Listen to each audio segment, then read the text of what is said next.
Hello friends and welcome back. I'm Nick and this is MSFS Flight Plans, the sim world's destination for not only scoping out the coolest spots on the planet, but also having more fun than you ever thought possible as we learn all about each and every one of these spots that we're checking out. And I can't even begin to tell you guys how excited I am about today's trip. Not only are we going to be flying this incredible new Huey from Taog's Hangar, which may be my new favorite helicopter in the sim, but we're also going to be exploring the Manila Bay scenery pack from Cli4D Designs. And of course, you guys know that not all of you have a fully ripe money tree in your backyard, so I always try to use freeware when it's available and tell you where I found the best deals when it's not. And after I bought the scenery pack for this place, the cheapest right now is on flightsim.to, by the way, I discovered that the developer, Cli4D, which is Cli4D, that made the Payware, still has a relatively thorough freeware version of this same area on flightsim.to. So I'm going to post a link to both the freeware and the Payware if you want to try the free version first and just see what it looks like, because it's in the exact same area as this is.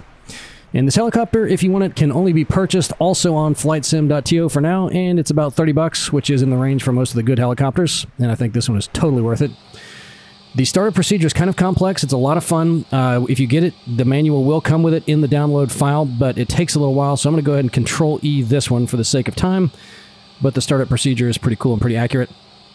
The only thing that you would probably want to know that I had to go and watch a video for, because I couldn't even tell from the manual, is the start button, if you get this thing, is that screw right there. Because they were saying that the start is on the collective, and I was like, well, where is it? There's nothing even called start or anything. It's this little screw right here, so I don't know where the start button is in real life, but that'll do it.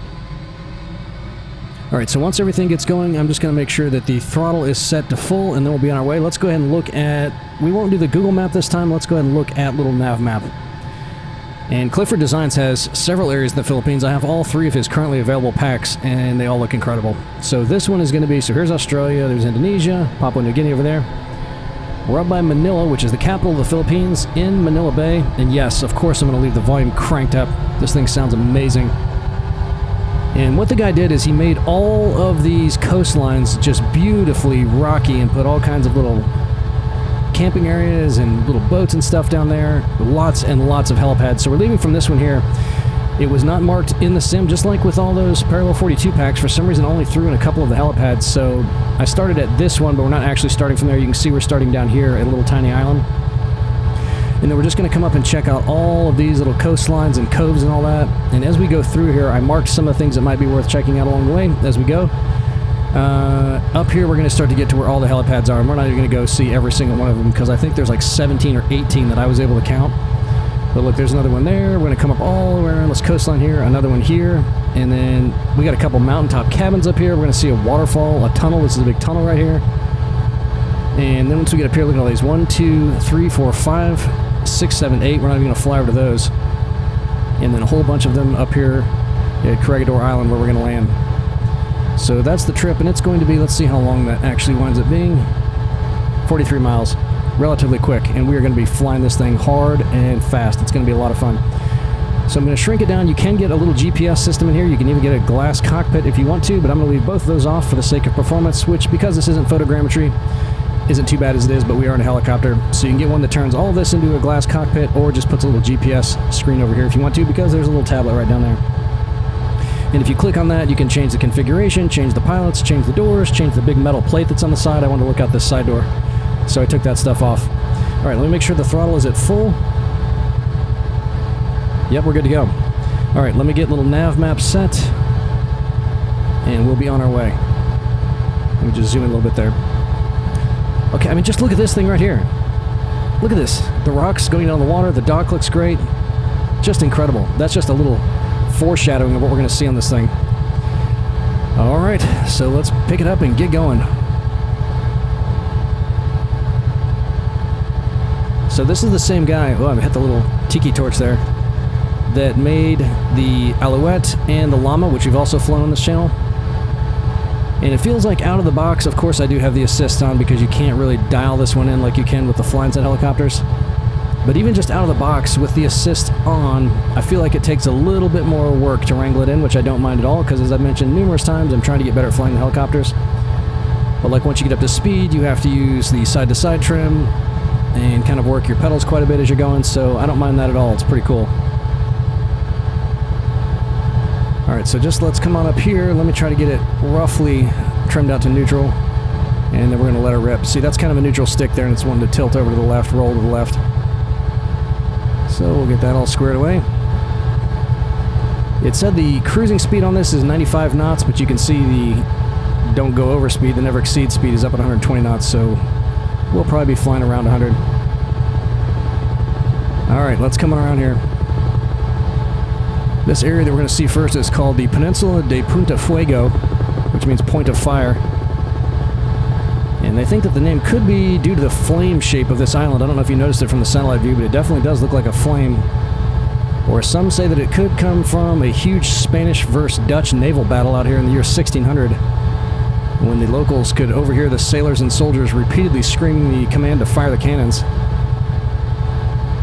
And they got a big resort down here with a 9-hole golf course and helipad we'll see on the other side. Well, that wasn't a very good route, was it? Once we circle back around, we'll get a better look out the side here. In the time of day, it's about 4 o'clock, and this is the live weather. Not too bad. We got a wind at, well, about an 8-knot tailwind now, but close to the ground, it's only about 3 or 4 knots, so not too bad. All right, let's circle around and get a better look at this thing. Listen to that sound. Incredible. See, look at the shoreline down there. Those rocks sticking out. Look at that. Just beautiful. Alright, I'm obviously not going to be landing at every one of these helipads, but I'll fly over as many of them as I've gotten marked out, most of them, in a little NavMap, just so you can kind of see what they look like. So a great area to practice your helicopter takeoffs and landings. And a lot of these are pretty tight, too. This first one isn't, but some of them are really tight. I crashed into several trees just trying to get up and down these things. The base layer out here in the Philippines, if you've ever flown out here, is not great. So you can see where they haven't modded stuff up. Not the best looking scenery on the ground, but those rocks add a lot to this area out here. Alright, the helipad is... I gotta keep my hands on the controls, but the helipad is right down there off the right corner of our glare shield. See it next to that parking lot? You can see the big H over there. Alright, this next area here is called the Cali4D Beach Resorts, and I counted 7 of them up here.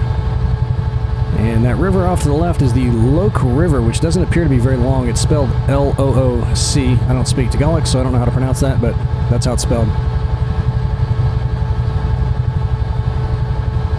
And they got resorts everywhere out here. They're all over the place.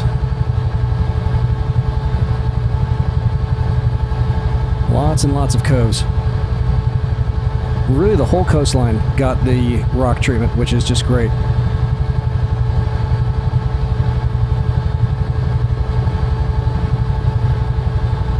Little bridge down there. So it looks like that river just really kind of stays in this little valley right here. I couldn't really trace it back up any further than this little area right here. Incredible.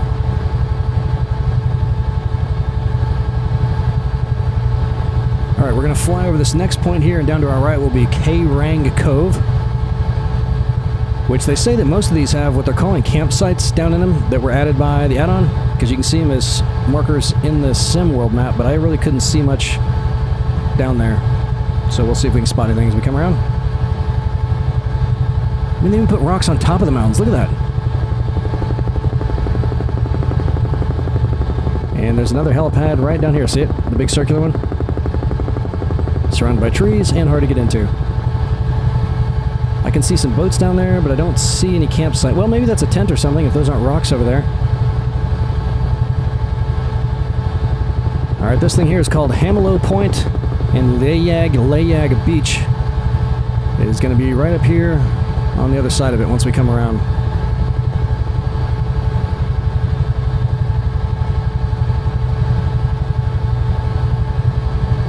All those rocks in the water. Incredible.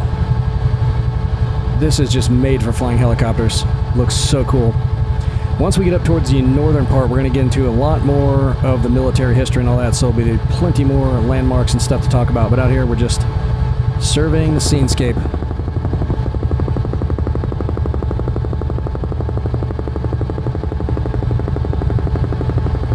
So there's that tiny little beach right there, sticking on that point. And this thing up here is called Papaya Cove, and they have 2 resorts over on the right by that thing sticking out there, which is a ferry that, as far as I could tell, just crosses directly over that and goes to the other side. I don't know why someone wouldn't just drive around it, but it looks like that's what it does, because there's no other ferry terminals around here anywhere. I don't know what that's all about. And then there's just one road that kind of runs along the backside of that cove over there. Very interesting. Alright, let's trim down a little bit. Pick up a little airspeed. But they have the ferry model, which is cool. Kind of looks like a ferry. Maybe a fishing trawler. That one over there looks like a fishing boat. Oh, look at that. You can tell there's no other roads around here. I don't know what's up with that. Very odd. So here's where the resorts are here. And then up in that corner, directly, I guess probably at about our 11 o'clock, there's another helipad up there, and it's got a big cross on it, so it may be for medical evacuations or something, but we're not going to fly up in there. See that pad up there right in front of us? That's what that is.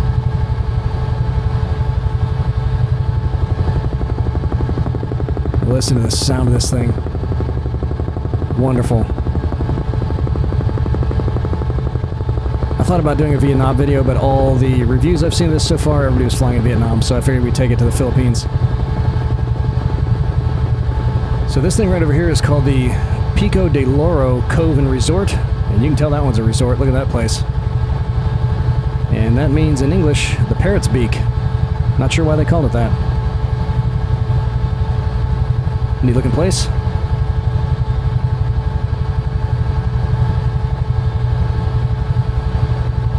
And this is another spot. There should be some campgrounds up here. We're going to see a lot more coves, and then we're going to see a spot where there's a waterfall modeled in the sim.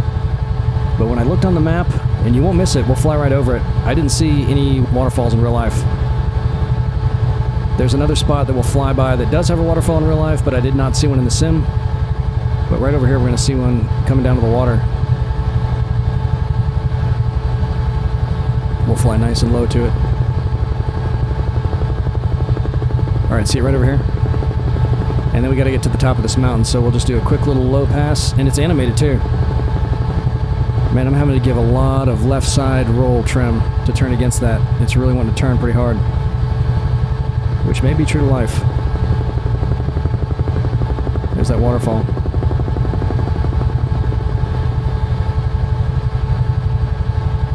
Alright, collective up.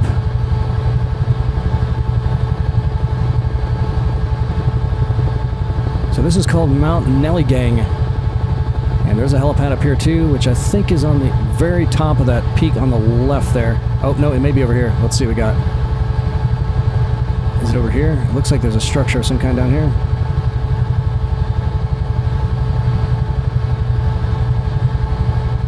No, it's right over here. It looks like there's a little smoke coming up. Oh, there's a little cabin or something. There's the helipad. See it over there? With a nice little house up there. Let's get this pointer out of here. And the view from that is incredible, but also kind of hard to get down into. Unless you're coming over the top of that cliff, which is what you're probably supposed to do, instead of coming down over those trees in the top of that house. Alright, hard left over this way. We'll head back over towards the western coastline and come down some.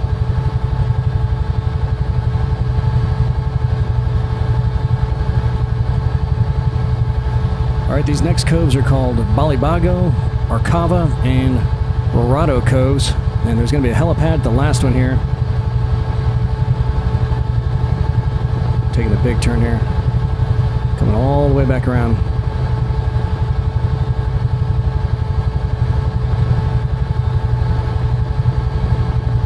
Look at that scene. Incredible.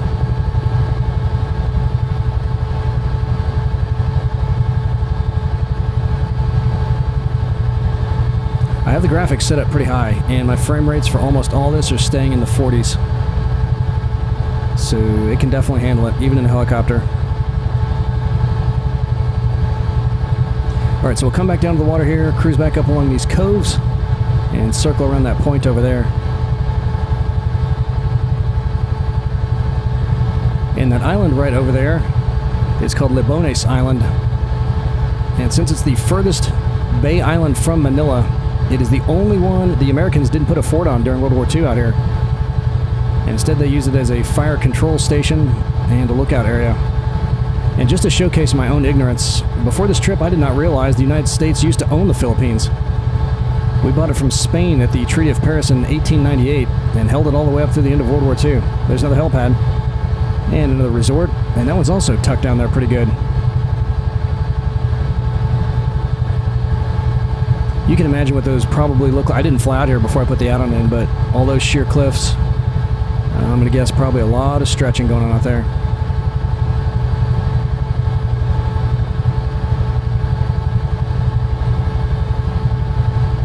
It looks beautiful now.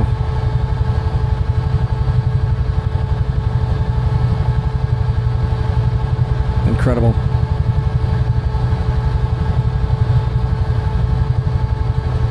Alright, these next... Oh, we got something down there smoking on the water. What is that? Must be another campsite.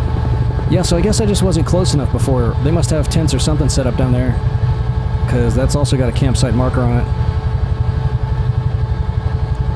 So this is Labonis Cove here, and then Nila Cove is that little one over just ahead of us.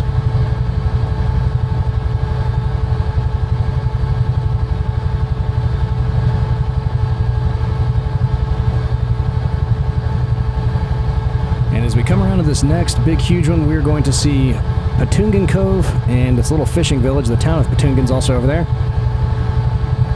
And I think they might have one resort out there by these guys. I do have my shipping turned on, so I don't know if all these boats that we're seeing are part of the add-on pack or not, but they look nice. It's a nice little realism touch. We got another camping area down there. Let's hop outside this thing. How awesome is that? Incredible. Oh, you got a little cabin down there right on the water.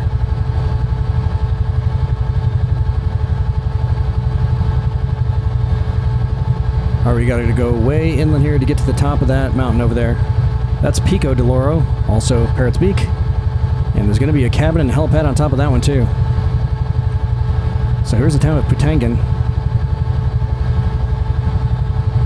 And we got to do some serious climbing here. So we'll give it some collective. And up we'll go. And it looks like there's some... You know what? I'm going to come over this way because it looks like there's a washed out road over here. Like an intentionally made washed out road. With a bunch of rocks and stuff running right across it. It's going to be right there over to our right. Let's see what we got over there. Look at that.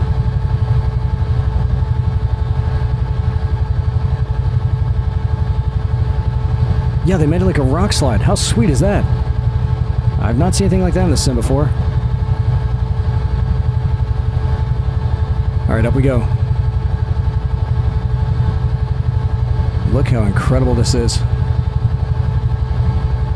And I don't know if you saw it on little NavMap or not, but there is a big lake about 25 miles southwest of where we left from that has a huge volcano in the middle of it, so we may have to go check that out depending on how it looks in real life. Not in real life, but in a sim in real life. In sim life. Look at these. All these cliffs look like nice jagged rocks sticking out here. Alright, I think our area is going to be right on the other side of this rock face right here.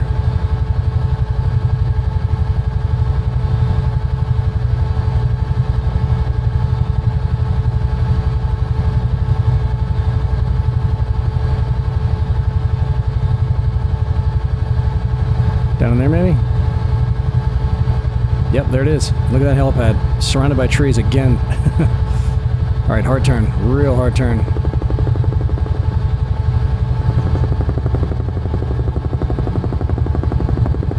So they actually modeled a tunnel that runs through this road up here, which is, I think they call it National Road 407. And you know what? The sun may be too low for us to see it, but you can see both sides of the tunnel that go along this road. I'm just going to follow the road straight ahead and see if we can see the entrance to this tunnel. It's going to be right after that bend there.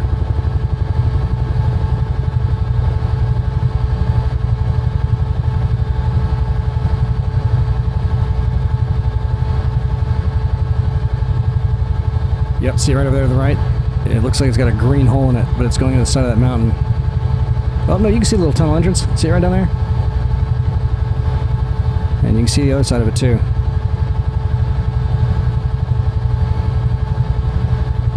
There it is. That's called the Kai Biang Tunnel.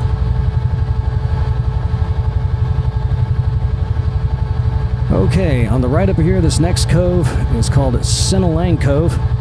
And they've got a what I think is a fictitious resort and helipad down there, because I didn't see any kind of structures at all on the satellite map for this place. And on the left we have Carabao Island, home to Fort Frank, which was a U.S. installation that was completed in 1913. And this thing had guns and batteries all over it, none of which I could see on the satellite map, but because there were so many of them, I just want to do a quick flyby and see if we can see anything out there. We'll take a look at this resort on the right as we come by. See if we can see the helipad.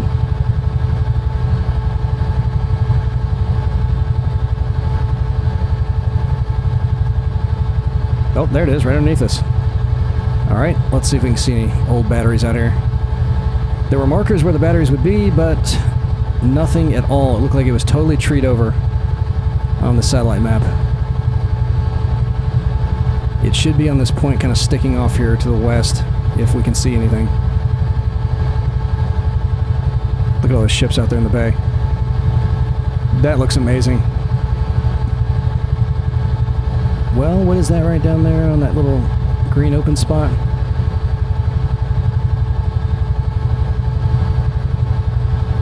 Yeah, I'm not really seeing anything.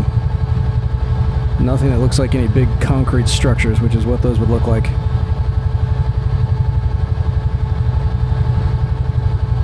Alright, this next place is a U.S. Marine base. It's called Gregorio Lim. And they said they got a 99-foot runway down here, so good luck with that.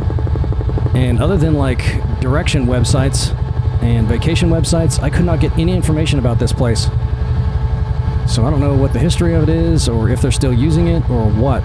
But it's this whole facility right over here on the right. And you can see the huge helipad down there at the end, which is also the spot where they said the 99-foot runway is, so I don't know what's going on with that. Although it might be long enough to get like a bush plane or something down there on the other side of it. And then there's some more of the facility on the other side of this ridge right here, so we'll check out both of those. And then hit one more spot with at least a... Well, yeah, they got a... Well, that's just a road. Maybe that tiny little white thing is supposed to be the runway.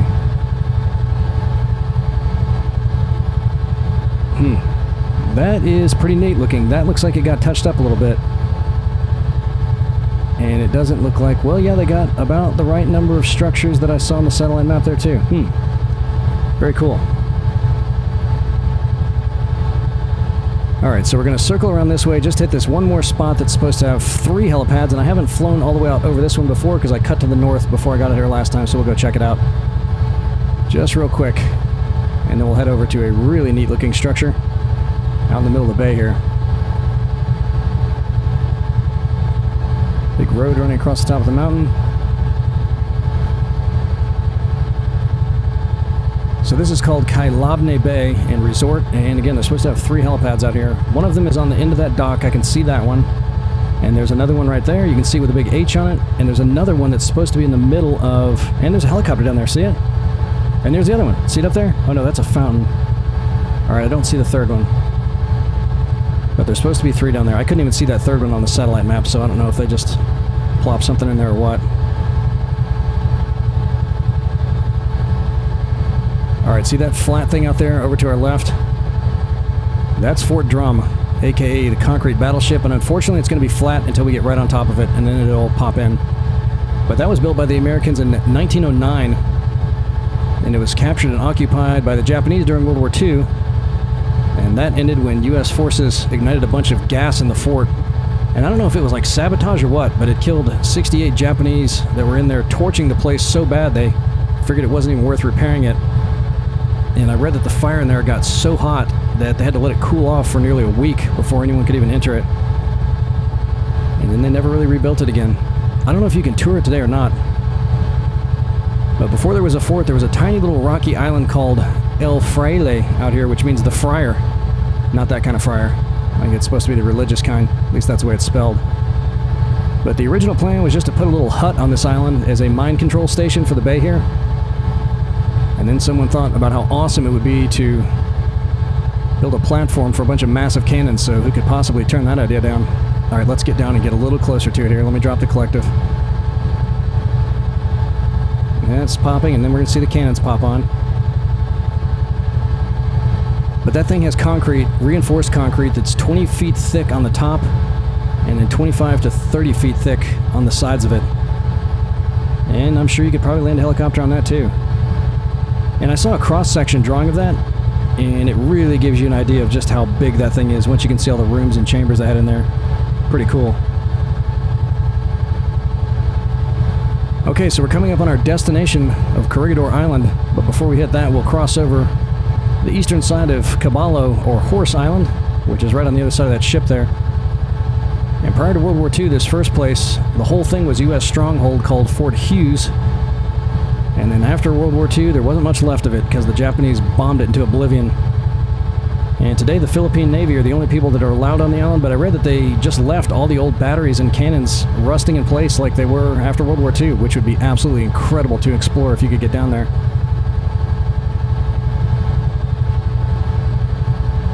And I didn't think about it the first time I flew over, but as I was researching this trip, I discovered that this whole collection of islands up here is the top of the cone of an old volcano. And now that I know that, you can certainly see the telltale signs. There's going to be a big, like, little string peninsula coming off just on the other side of it that's circular.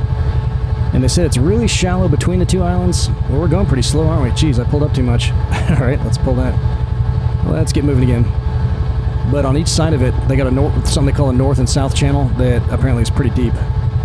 So I imagine there's a big submerged mountain down there. And something weird was going on the satellite map. It looks like there was some cloud cover or something out here, but at the end I'll show you again just real quick where you can see the big concrete batteries that are up here on the island. So they still got some stuff down there. And I think they have a helipad on this one too, over at that eastern side of it. So there's Manila down there. And we'll probably go check that out at some point. There's an add-on pack we can get for that as well. Man, I haven't touched my trims, but I feel like it's totally out of whack now, so let me trim down some. The wind hasn't really shifted, so I don't know why we're having issues, but that's fine. So we're going to cross over this thing and then kind of come up that little string over there to the right. And then come around that fat part of the island, which is where all the cool stuff is. But they said this is still a potentially active volcano, even though it hasn't erupted in over 1 million years, so I don't know when they finally decide it's not going to do anything, but maybe they've got some seismic activity or something going on here. So there is one battery right here, and then another one right over here, and unfortunately all the stuff on this island and this one is just covered in batteries. I counted at least 13 batteries up there. All of them got the autogen treatment, so they're not going to look like batteries.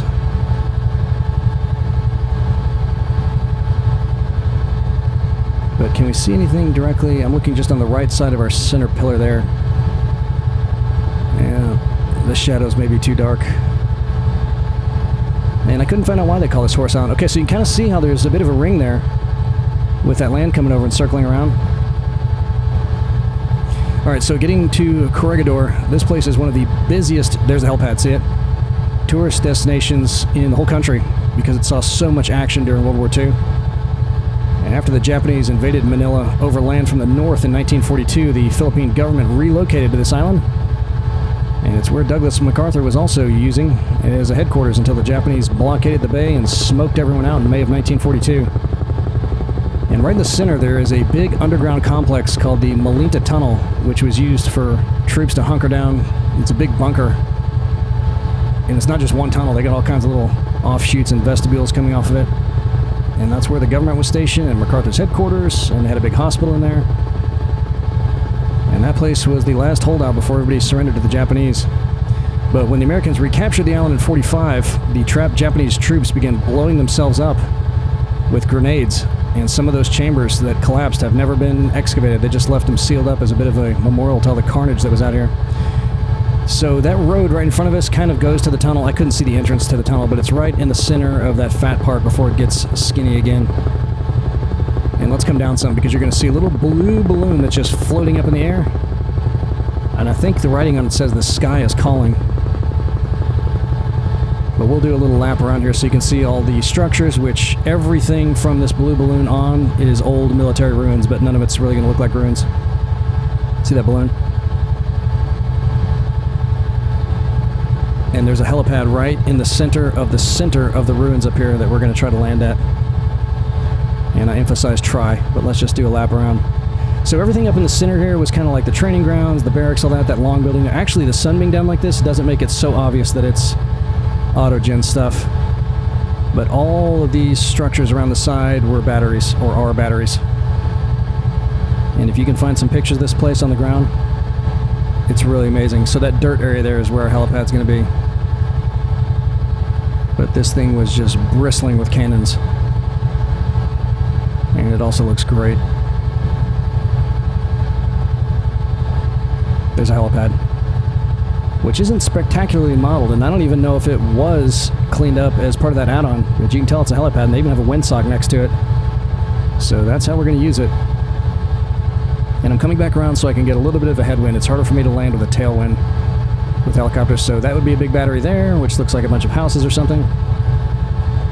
And then this thing here is a battery. And that little guy right there is a battery. All this stuff all the way around. All right, let's start slowing down some. See if we can do this.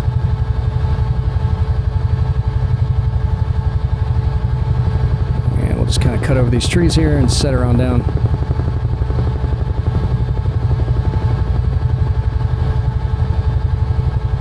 Trim that nose up some. And I think we're going to have to trim back to the left some too. All right, we're still cooking, so let's bring the nose up, slow her down, and then we can come on in.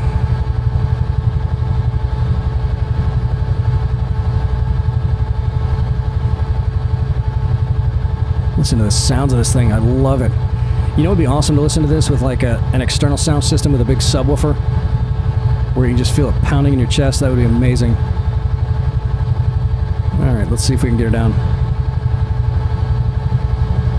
So I've been trying to think of what it is that is making it so hard for me with these helicopters. I mean, I have been utterly defeated. Not defeated like I'm giving up, but it's never taken me this long to learn anything. Probably just because I'm not flying the helicopters for every single trip. But I think it's because my impulsive reaction is opposite of what you should probably be doing. In other words, my brain's telling me to do something that usually overcorrects whatever problem I'm working on. And I think that's the main issue. Now I've lost sight of the helipad, so we'll just kind of get close here. We got a big open area. Oh, there it is. There's a windsock anyway. And that's where the real problem is. Like, I'll start swinging to the left instead of pushing to the right, which would counteract that. My brain keeps making my arm push to the left. And with these, unlike planes, you're really working with 4 axes. So you've got front, back, side to side, so your pitch and your roll. Your yaw is with the anti-torque pedals, but then you've also got that 4th element of the collective, which just adds that one more thing that I think is just throwing my brain completely for a loop. Alright, we'll put her down. And we'll take a quick look at the map. And you know what I didn't do is write down the shutdown instructions, because I haven't actually gone all the way to shutting it down. I would usually just turn the sim off at this point. Okay, so I know we can at least drop the throttle. Let's do that. And then we'll shut the fuel off, which is probably not the right thing to do. I'm going to have to go back and see what the proper shutdown procedure is for that. And we can silence that. And there's the fuel switch. We'll just turn that off. Okay, while that winds down, let me just show you some of these batteries mainly that we really couldn't see before. And see if there's anything else that I missed as we were coming through here. Okay, so we came over here. Those looked incredible. And there's that island, the point of fire. And you can tell it does look like a big tongue of flames. But if they were calling it that in the 1600s, which according to the apocrypha of that story about them hearing the guy say fire, which I don't really believe that one, nobody was flying over here back then, but I'm sure they had maps that had traced it out. But that definitely does look like a big flame, doesn't it? And there's the golf course. So this is just a 9-holer here. But apparently that's a pretty ritzy place. Right, then we came over here, saw some of the beaches, lots of resorts down there. And then there's that helipad, which I don't even think we looked for that one now that I'm thinking about it. I don't think we did. And you can see in real life there's nothing there. So I think they may have popped something in there with that add-on. And then that was another little cove there. And there's a lighthouse down here, which I don't think was modeled. They do have a lighthouse down here, but I didn't... Oh, there it is right there. Well, maybe it was. I just didn't look over to our left because we were flying way over here. Alright, then we came in here, and here's these ferries. Look at this. And the only roads, really, kind of go out here and then wrap around like this, unless you want to drive... That's the only thing that would connect this one to this one, so I don't know why in the world there would be a ferry that just goes from there to there, because, look, there's no ports or anything anywhere else, which is just really strange. And then here's that little medical helipad. See the red cross on it? And we could see that one, and it's marked as a helipad. So you can see that these are I added these with the H in them. These are not from the add-on. Only the ones with the yellow circle were brought in from the add-on. And again, there's at least 18 that popped in here. So kind of strange, again, that that's happening, because usually it brings everything in. This resort actually looked pretty cool. I don't know if that got touched up or not, but that looked good. And it appears to be under construction there, so that's done now. And here's that waterfall is. And as you can see, well, maybe that's a waterfall. But it wasn't marked as one on any of the maps. There was one up in here on the Google map that was marked as a waterfall, but not that one. So we flew past this place, and that looked pretty cool. That is not in the right spot, I don't think. That's where the helipad would be. Unless that is in the right spot, and this is in the wrong spot, which at least two of these are in the wrong spot when they brought them over from the sim. Let's take that off and get back there. Sorry about that. So I think that's what's going on with that one. And let's see, we came up around this way. There's the waterfall. Helipad over there. We saw that one. So this is the one where they did not have... Yeah, this is the one that did not have any forts on it. This is the one that was the forward observation and fire control place. They didn't build anything on that except for the little shack that was doing the fire control. And then here's that fishing village. This one was really cool. The helipad that was on top of that one. Pico de Loro, Parrot's Beak. And then here's where that tunnel is. So there's where it goes in, and... well, where does it come out? I don't know. You could see a road in the sim where it came out of, but it doesn't appear that there's a road coming out of there. That's interesting. Alright, well, there's a tunnel down there. We saw it. And then down here, I think this is fictitious. There was nothing in the sim for that spot, but we did see the helipad. That's the one we just caught a little peek at. And then this is the island that we did try to see if there was anything to spot, but as you can see here, they did have batteries on this one, but I couldn't see anything on the satellite map, and the Google Map's a lot clearer. You can see that haze I was talking about up here in little NavMap. It's much clearer on the Google Map. And then here's that marine base. So there's their runway, their 99-foot runway, and helipads that are overlapping each other. So they had one here and one here. I didn't look for this one down there, but that looked pretty good. I mean, you could see all these little things here, these little domed barracks or whatever those are. So that looked accurate. And then this area over here looked pretty accurate too. So if anyone knows what the story is with that, if we're still using that, let me know. And then came over here to this place, which had all these helipads. Nope, okay, so that's right. That's where the other helipad was. I guess this is the one I didn't see. We could definitely see that one, and we saw that one there. It had a huge H and a circle in it. And then over here, I bet this looks pretty cool, because I bet they modeled that over here for this resort. And then this one's got a few helipads too. Imagine trying to come down on this one. I didn't try to do it, but look how tight that is, stuck in between those buildings. That is really tight. We didn't see that one. We came over to Fort Drum, which is this guy here, and it's too bad that's the only one that really had some rendering issues because it popped in a little bit late. But what a cool place that is. I would love to check out if they give tours to that place, but they probably just left that as it was too. They said after that burned up, they didn't do anything with it. And this is the one that's got some haze too, but the batteries you can see is that big one there. And this is Horse Island here, Caballo. And then a battery there, but this is the one that only the Navy gets down onto now. And we can definitely see that helipad as well. So you can see here, now that I've told you and now that I'm aware of it, you can see that this is the top of a volcano. So down here, again, it only gets to about 40 feet deep, but apparently out here in these two channels, it gets really deep. So they said they don't let ships come through here. They have to go on either side of it. And then here's the big island. And look at all these memorials they have. So the tunnel is, you go in there, and then it pops out over here. And each of these things, if you look at like a map of it, each of these are just different, what do they call them? Not alleys, but they're little channels or whatever you want to call it that were coming off the sides of these. And I think the whole thing's a big memorial now, except for the ones that collapsed with dead Japanese soldiers in them that they didn't excavate. And I don't know what was up with that little balloon. That was a nice little Easter egg they put in there for us. And I could not find this heliport. I had to draw our flight plan back to this spot because there was no heliport to mark over here, but I could not find that one at all. So I don't know if it's misplaced. I don't know if it's supposed to be that one, which is very possible because I did see one over there. They're all just a little bit off. So that area looked really, really cool. And look at all these batteries they got out here. Some of them you can't see. They're too deep in the trees. Yeah, you can't see any of those up there, but some of these other big ones you can definitely see. Let's see how close we can zoom in. You can tell they still got cannons at them too. Look at that.